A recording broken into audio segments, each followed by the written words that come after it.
On this episode of A Maven's Tale, we sit down with Lulu, a woman who has experienced betrayal on a myriad of levels. She's endured a multitude of health complications, hardships caused by her job, and even life-changing revelations in her marriage. This is Lulu, and she has something to say. She has a very interesting story, a story that most don't have.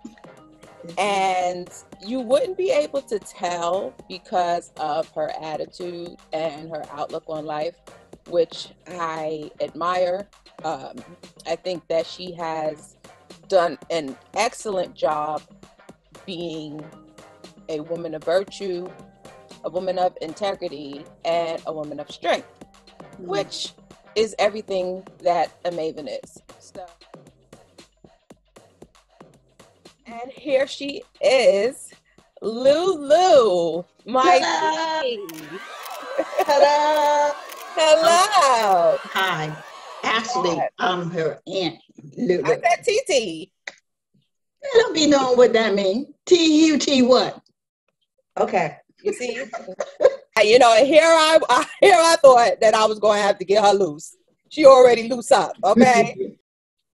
Well, obviously, you can tell why she is my aunt because she ain't got no sense, and I don't have much either. So No. we get along just fine. Yes. Well, Yes. to give you a little prelude on what she is and who she is. She was working for, was it the city or the state? No city. City. And she got injured on the job. And since then, she has had some health issues. And when I say some, I mean like probably everything on WebMD she has had. Do you want to just go through a list of some of the things that you have had to go through physically? Okay. I'm trying to reflect. I can see it the day I was at work, and I said to my coworker, I said, Gina, do you have one of these on your neck?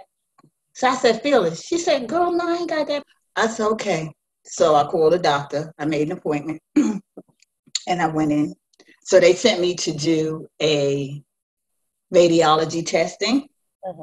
So now the flipping whole doctor, after I did the test, they never called me to tell me you need to come in because the determination of the radiologist was that I need some additional testing. Okay. So what it was, I had a thyroid goiter. So that was in 2000, but I really need to start from 1999 when she talked about how I was injured at work. If you'd like me to. Yes. Okay. So I determined eligibility for food stamps. Let me make that clear. Okay. Right. All right. So this particular afternoon, it was raining cats and dogs, man. And our office was in a huge, one of those big old rooms with the piping and all on top of Like the a warehouse. Huh? Say that again. Warehouse or a sort of a warehouse setting, and there was nothing was dedicated for specific needs other than our desk. So this particular afternoon, I went across the street. I said, I'm gonna cut my hair. So I went and got my hair cut. And coming back from lunch, like I said, it was raining like crazy. Our office did not have an area designated for our umbrellas and our coats and things of that nature. It was in the wintertime. So I'm coming back from lunch and I'm walking to my office. Y'all, next thing I know, my umbrella went one way. My behind hit the concrete floor. It was in a warehouse setting. Bam! One of my coworkers up in the front said, oh, so-and-so, I know that ain't Perkins that fell. When I fell, my leg went behind me. I injured my hip, my knee, and several other body parts. Okay. So that was in 1999. I had surgery in 2000. The doctor that I went to, the two of them was two pieces of poop. Trust and believe. Poop and a big wet. both of them. You will learn during the conversation that she has her own version I'm of. trying to not be rude. Okay. That's why I'm saying those things. Okay. So You still have your own version, your own yes, vernacular that you use. yes, I do. Then I had surgery. I torn my meniscus. I had a meniscus repair, and I went back to work. But the flipping whole doctor didn't even give me no anti whatever pills. That there, he didn't with his ignorant self. Anyway, so I went back to work, and then we're gonna go back to the story that I told you when I was standing at my desk talking to Regina. I told you I had to go do a test, and ended up finding out that I had a thyroid goiter. So that was in 2000. All right. So December of 2000, Christmas Day, I got up and I couldn't walk. The pain was off the chain. So I wasn't able to go back to work. I had 22 years in. So I knew that I could retire. I don't remember how old I was then. I think I was in my 50s, somewhere in my 50s. So you don't look a day over 40. You don't look a day over 40. Hush up. I put my papers in and said, bye, Felicia. That was in 2000. Going forward, dealing with the pain and the fact I can't walk and all this other stuff and the comp board, this has got me emotionally, psychologically jacked up. I never remembered about the goiter. So one day I was at the doctor's office, a PCA, and I made mention of it. And she said, Miss Perkins, I got to schedule you an appointment to see an endocrinologist. At that time, as a matter of fact, I had an aide. That's how jacked up I was. I had an aide for every day of the week. Wow. That's right. And those sisters could cook. Oh my! I was living in Brooklyn at that time in Flatbush, and I had some Caribbean sisters. They could throw DOWN. Flatbush all day. For real. So I went to the doctor. The doctor took a biopsy. I forget the term, but they didn't tell me directly, get jacked up, you got cancer. So what I ended up doing, I called my brother. That's Uncle Richard. He's a doctor. He's a well-known doctor. Yes. And he gave me the name of a doctor to go to. Uncle Richard sent me to Dr. Lord have mercy, what his name was. All I remember was from Kingston, Jamaica. And he was that's all I can tell you. He sent you a doctor from your yard? Yeah, man, it was nice, man, nice. I can't remember I can't remember what his name. So wait, I'm gonna tell you something. So wait. So okay, so look. But look at here. I had to go to Harlem to go to the doctor to have the procedure. Yo, look at here. The anesthesiologist was fine though. He was, for real. So I had the procedure. I believe it was like on a Tuesday. And then that Wednesday, the doctor came and stood at the end of my bed. I still can't remember his name, but I see his face just as good. He said, you have more cancer and we have to go back in. And surprisingly, I didn't cry. I didn't. I said, okay, when? He said, Friday. I said, okay. When I cried was when they put me on the table and the anesthesiologist was talking to me. That's when the tears started. I was like, oh, I'm jam my muck up sugar. So anyway, so I had 2 procedures in 1 week. All right. So I realize that. So 2005, the doctor called me. Well, I can't remember his name for nothing. Kiss my grits. He said, I was just getting ready to call you because I wanted to schedule your procedure. So now I was supposed to have had this test that's called a PET CT, where I drink this god awful stuff. And when I get into the machine, it lights up everything to show them where the cancer is.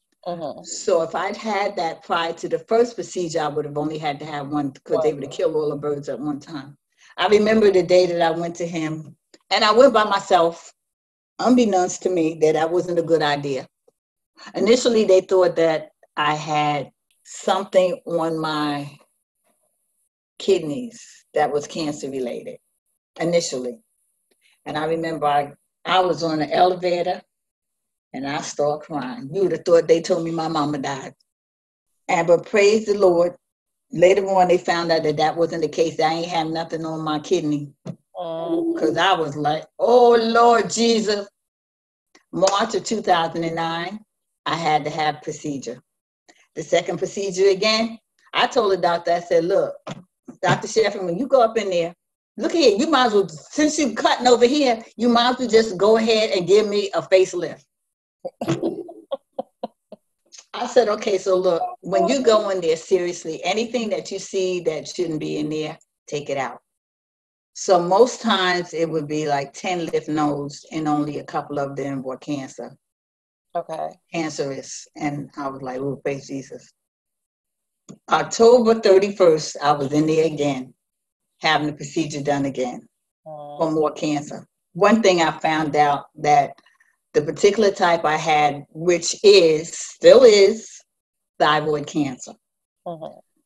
As we speak, I have a lymph node near my esophagus that's still growing, and it has to be monitored like once every year, every 2 years or whatever. I will go and have a sonogram to see how much growth we've experienced under, They did tell me, and I'm so grateful for that this particular strain is not progressive. Because if it had been, I wouldn't be here talking to you all now. Okay, so I give God the glory on the real. That is not. So when I fell, y'all remember I fell, 12/6/1999, was jacked up. So then after I had the first meniscus repair in March of 2000, then I had another one in 2013. And neither one of them did any good because I was still walking crook up with a cane. November 10th, 2017, I then had total knee replacement. Yes.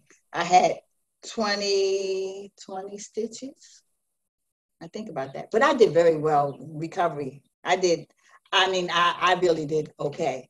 Because my goal was, I was sick of using a cane and I was going to be walking with me and Jesus together. Okay? And that's how I roll. I walk slow, but I don't give a flying fig. I don't have to use the cane per se. I have radiculopathy. That's as a result of the fall as well. Everything in my body is on the right side. I was able to get a dorsal column implant and implanted into my body, whereas that allows me the privilege to be able to walk. If it is turned off completely, I will not be able to move an inch after a period of time. I have the spinal cord is attached. The actual device is attached, braided into my spinal cord. Then I have a battery in the buttock area. I'm the bionic woman. What y'all think? And she's like literally 2 feet tall. No, I'm taller than that. 4 foot, what, 11? 4'10"? People always asking me if I get my shoes from the children's store. Yeah, from for real. Or something. So as far as your childhood goes and growing up in Brooklyn, how do you think that played a part in your adulthood and how you dealt with things relationship-wise? Well, as far as my adulthood and growing up in Brooklyn in the Van Dyke projects, for me, my childhood, like some people can say, oh, my child. I can tell you my mother kicked my behind with an extension cord when I did something wrong in school, for real. And back then, that wasn't illegal. and you think I would have been, in the projects, you could run around. You think my stupid self would have did that? No, I'm going to run into the bathroom and try to close the door in a confined space. She tore my tail up with the extension cord. You'll know that BCW would have came and took me away, right? DCS. Okay, well, they would have came and got my hind parts. Yes. The only thing I think, as I've gotten much older and haven't had an opportunity to watch various programs that relate to the imperativeness of having a positive male figure in your life. Mm-hmm. There weren't none. Mm-hmm. It was just me and my mom, and I had a sister. My sister she'll be 80 something. So one of my aunts was living with us because my mother was Panamanian. So she would help sponsor her sisters, and they would come and live with us. And the thing is this, it's so funny. I never, when I think about it at the age that I am now, I mean, I have a picture of my father, but in terms of having a desire to find out, I ain't give a flying fart tail. Well, one of the reasons desire to find out anything about him. Who, me?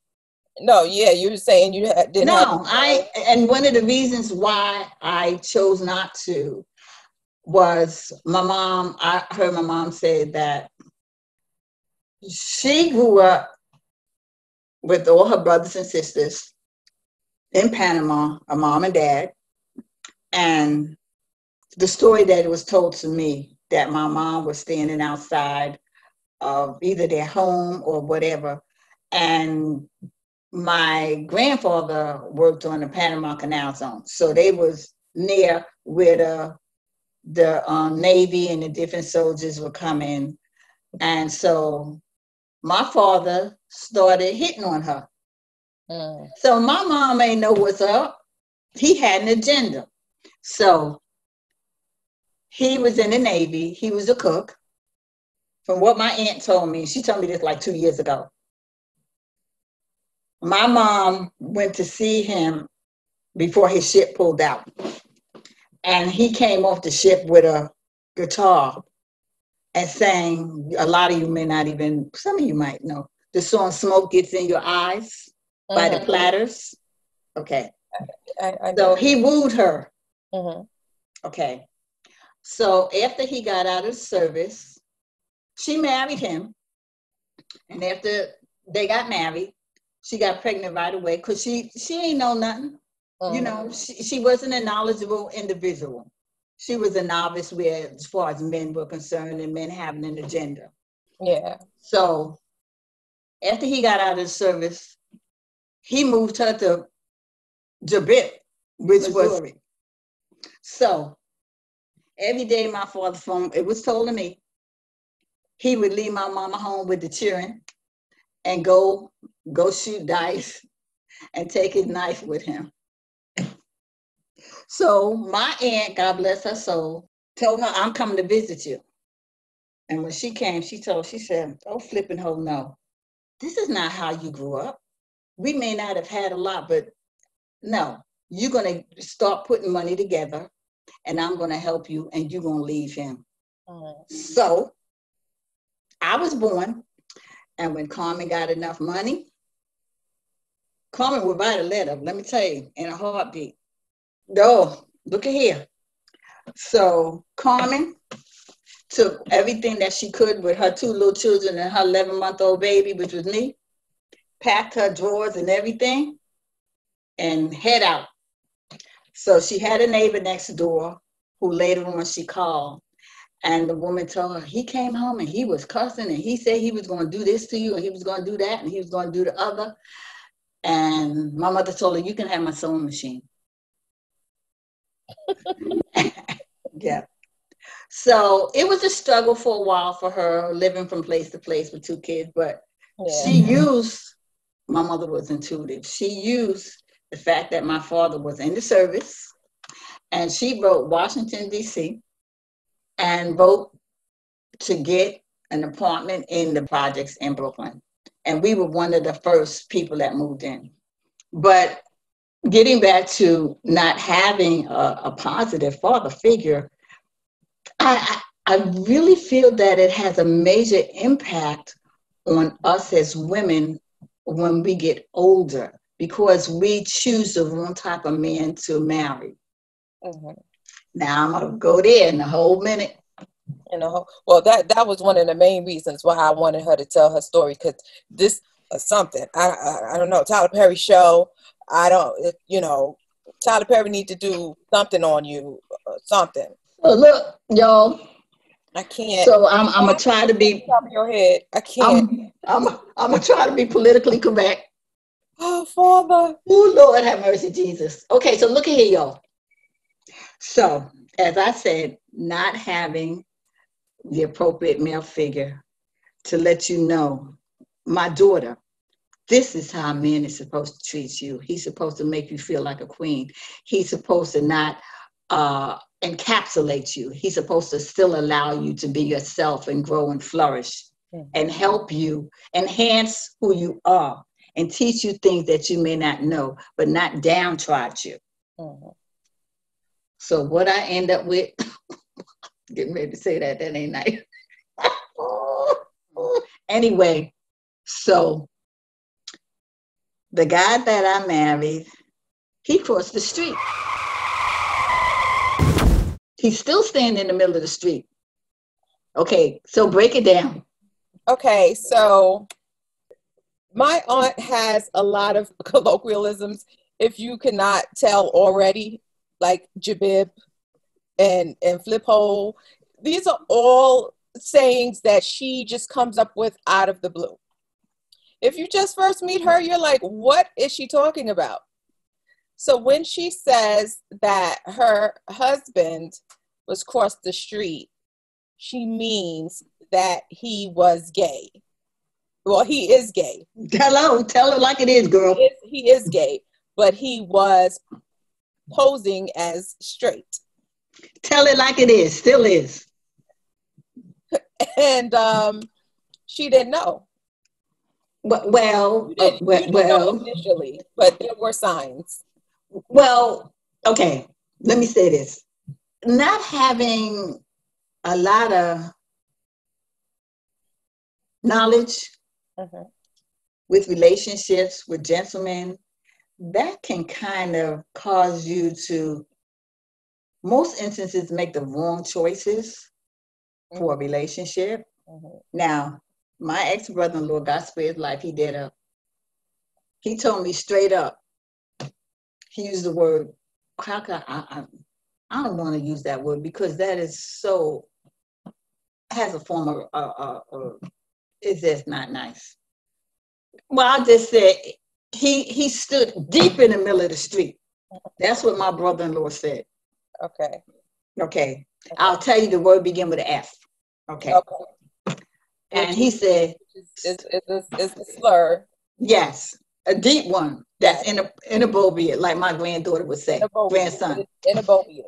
Yes. And like my granddaughter would say, unrespectful. Yes. And you know what's so sad about this on the bill? Okay. One of the reasons why I wanted to talk about it, I had no problem with sharing this with you guys, is because being a novice about something is always not good. In most instances, when somebody shares something with you about your mate, it's always true to life. And we, for whatever reason, we choose to have blinders on our eyes like blind Bartimaeus. Bartimaeus. Bartimaeus. Him. And that was me. That was me. Okay. When people do tell you or say things about your partner, you don't want to believe them. You're like, no. You don't know what you're talking about. I mean, it's right there before you. Stevie Wonder saw it. Okay? Stevie Wonder saw it. And when I reflect now on a lot of stuff, even just sharing this with you now, it's like I'm having a video going through my head of things that had transpired during that time as well. But like Kai said, one of the best things are my two boys. Okay. But you know what bothers me so much about this whole scenario is that Okay, well, do I want to tell you that part? Yeah, I'm gonna tell you that part. Um, what I'm gonna say to you is that what I was saying previously, one of the reasons why I want to share this, because I don't want anybody to have to go through what I went through. Mm-hmm. After I divorced him, it was like kiss my black foot. Everything was coming out of the woodwork about men that crossed the street and having relationships with women. I was like, oh my God, oh my God, oh my God. And this was years ago. After, yeah. But not during the time of where I would have done like Arsenio Hall, anything that make you say, okay. Yeah, but back then, to be gay, to be openly gay, was not, like now. Yeah. So like now. I believe that's why he felt that he had to pose as a straight man. But on the real, you guys, when you see him, okay, let me say this. He's an attractive looking gentleman. Mm-hmm. He is. Well, my cousins are attractive men. Yeah. And the body gestures, the body procedure, no, that's the wrong term. The body actions. Mm-hmm. Skippy the squirrel know it. For real. Not the squirrel. Skippy the squirrel. The squirrel will know. Listen, the squirrel know too. But so I never forget, but this I found out after. He was on the phone with a friend. Uh-huh. We had other friends that were physicians. And so he was describing his symptoms to the friend on the phone. Uh-huh. And the friend on the phone told him, that sounds as though you have E. coli. You guys know what E. coli is. It's some type of what is it? Not a virus. What is it? Bacteria. It's a bacteria. Yeah. Okay. So the friend on the phone then in turn called my good friend and said to her, you need to tell Lulu that she need to stop hanging in the balance with Bud because Bud got squamosyliosis of the blowhole. But my girlfriend couldn't. My girlfriend didn't have the heart to do it. So when I found out that, so what is the proper term for squamosyliosis of the blowhole? He was jug up, jam up, muck up. You want me to tell you specifically? Yeah. What did he have? Okay.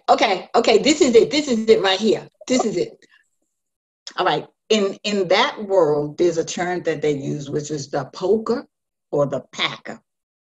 So apparently he was the packer. Y'all got me? Y'all understand? So by him being the packer, he developed squamosyliosis of the blowhole. And if I was still swinging through the trees with him, I would have got squamosyliosis of the blowhole too. I would have been jam up, jug up, jug up. So did he have HIV? No, he had E. coli. And it came from... I didn't know you could get E. coli. Heck yeah, girl. Look here. Look. Like STD. But E. coli is like bacteria that comes with raw meat. Oh. I just looked at you. You see, I ain't saying nothing. I'm just looking at you. What? Oh. Yeah. Get out of this city. Yes. Get off the train. Yes. Can you imagine if I swung through the trees? I would have been jam up, jug up, muck up. So you found this out after you got divorced or before? No, not while we were together. I found out after because my friend didn't have the nerve to tell me. And it was fine because during that time, that's when I was finding out a whole lot of things. Then I also found out through another friend who we used to hang out with that Bud and the children's godfather, they went to Tortola, which is in Bermuda. Mm-hmm. A friend of ours, sister had a fashion show.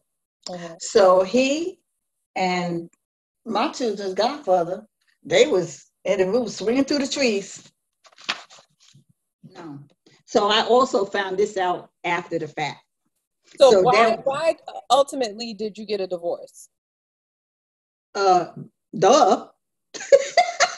You got a divorce because you found out that because obviously there had to be other things that led you to be like, something ain't right.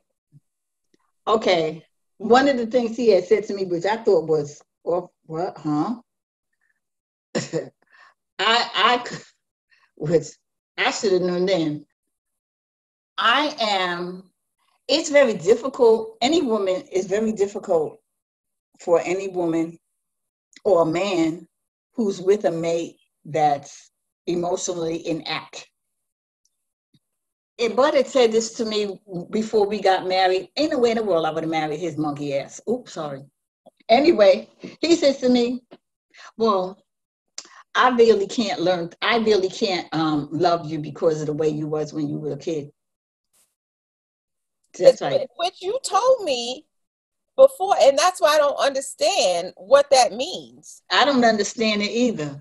I think basically that was just a cover for the reality of who he is. Mm-hmm. And still to this day, which I'll address that in a minute, that he is still perpetrating. Other than having my two sons, that was the only purpose he served. The only thing that we did that was awesome, we danced, we could throw down on the hustle. We could get down. Mm-hmm. He could cook. I learned stuff from him. Let's say this. The things that I've learned now and compared to then, which I ain't no diddly, makes a big difference in how I cope and deal with situations. And the relationship should have never took place. I'm gonna tell you something. One of my friends that I went to school with, she lived across the street from me, and she came to my house, and she was telling me all this stuff and I'm like, huh? It was like I felt like I was standing on the outside and watching the scenario happen. Wow. I was like, what? And that's all I was saying. What? What? About him? Whatever it transpired, she was telling me something that had happened between he and I. And I was like, what? What? I know. A lot of that wasn't a very pleasant time for me. Mm-hmm. So a lot of that aspect of my life, I chose to have selective amnesia. And that's on the real. I feel the same way. Mm-hmm. About Mm-hmm. because people ask me, you don't remember when you took nope. I feel that my cousins are both the bomb.com, but How did it impact them? How do you think that it? When you want to know something to tell you how what was who I was back then, I never realized that it impacted my children because of what I was going through. He was making my life a living hell. Once I was going with this guy named Conrad. Conrad lived in the Bronx. And my sister watched the kids. I stayed over there. And I don't remember what transpired the day before. So that Monday, I was in the kitchen. Conrad had called me. And he said his best friend was Paul. And Paul lived near me. And he said, Paul and I are going to hang out. I said, okay, I'll see you later.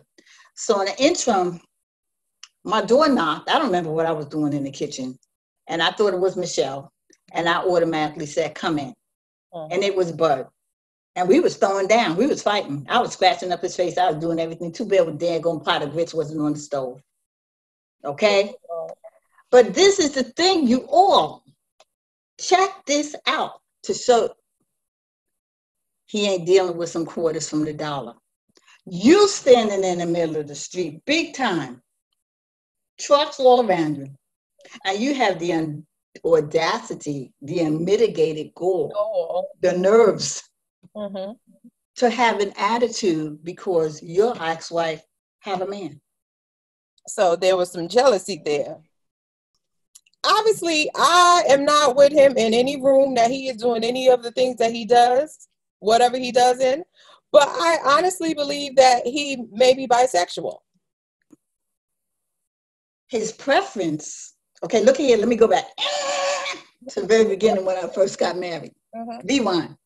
Okay, now my people, who you know married their wife and going to tell you, oh, y'all hadn't been married that long, and going to tell you, oh, I want to go spend the night at Arthur's house. That don't sound right. He was using me as a pawn to perpetrate that he's straight. So look here. Let me tell you. I just saw something just now. How long were y'all married? How long? Yes. 2 flipping whole long. 13 years. And don't forget, we have a daughter. Wait, we can't leave out the daughter. We got a daughter.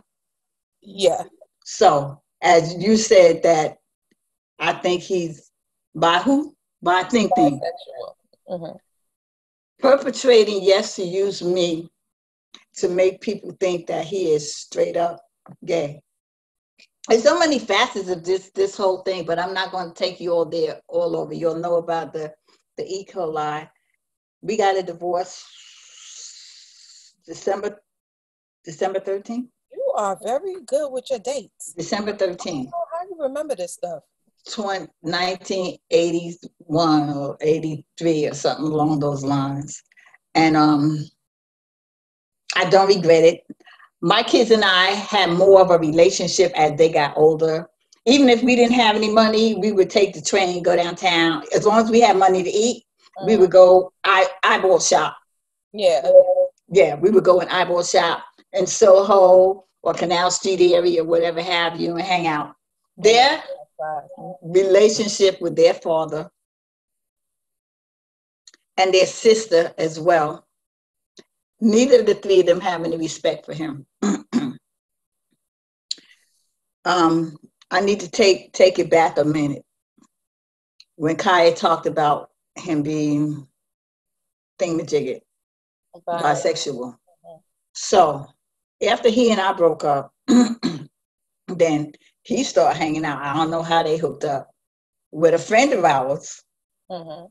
And that's where we got my daughter from. Y'all heard me say a friend of ours. She used to be in our house and everything. Okay. So that's how we got the daughter. And she's a part of my relationship. She's a part of my family. And I love the fact of how you all are just like, it's kind of like, the situation with my, all of us. I'm like, she ain't asked to come here, And I told her mother when she finally called me, I said to her, look at how you had to find out what a real SOB he is. Because he didn't want to give child support. Okay? So, him and my daddy is cut from the same mold. Hello. With the exception of the across the street. Yes. No, yeah. So then he hooked up with this woman from his job. And she eventually moved in with him. Again, y'all, perpetrating that he's straight, using us as an instrument. The girl lived with him for 10 years in Brooklyn. But the girl used to complain to this other couple we used to hang out with, how he wasn't affectionate and yada, yada, yada, and blah, blah, blah, blah. And I'm like, that's who he is. You got what you got. Okay? So she stayed with him 10 years, then turned around and married him, was with him 5 years and left him. Divorced him. She ended up hooking up with somebody else, and she is so very happy. But they didn't have any kids. No. But again, he's using another female to perpetrate this fraud that he's trying to make you all see through.